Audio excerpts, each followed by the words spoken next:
Après quelques semaines d'absence, on peut de nouveau les observer au fond de la vallée. Les gypaètes barbus survolent les falaises au-dessus du village de Pézé-Nancroix en Savoie. Depuis leur arrivée, il y a 10 ans, les pézéros y sont attachés.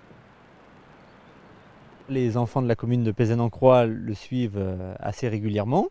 Donc ils donnent le nom du petit gypaèton chaque printemps. À la suite de ça, il y a aussi des visites sur le terrain où les enfants sont amenés à voir le petit sur le nid. Pour ce qui est de l'intérêt des touristes, ça leur fait un attrait en plus, c'est quelque chose de facilement visible l'été. Sur l'ensemble du parc de la Vanoise, on peut en observer une vingtaine. Réintroduit en 2003 en Haute-Savoie, un couple vient naturellement s'installer au-dessus de ce village, entre les stations de ski et les randonneurs. Ce n'est pas pour autant que le gypaète barbu n'est pas vulnérable. Il y a des périodes critiques qui sont les périodes d'incubation qui ont lieu en hiver. Donc il est évident que si les parents abandonnent le nid pendant de nombreuses heures, l'œuf risque de se refroidir.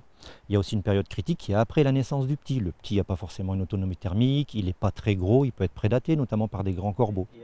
Le parc communique auprès du public en collaboration avec les associations et les différentes fédérations pour limiter l'impact de l'homme sur cette espèce protégée.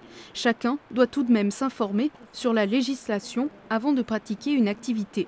Il n'y a pas d'incompatibilité en l'air avec le gypaète. Tu peux te retrouver à voler au même endroit que le gypaète. Le gypaète peut venir te voir, ainsi que l'aigle royal par exemple. Après, il y a une zone qui est un peu plus délicate, c'est la zone de reproduction. Suite à l'arrêté portant interdiction de la perturbation intentionnelle du gypaète barbu, tout contrevenant encourt une amende pouvant atteindre 750 €.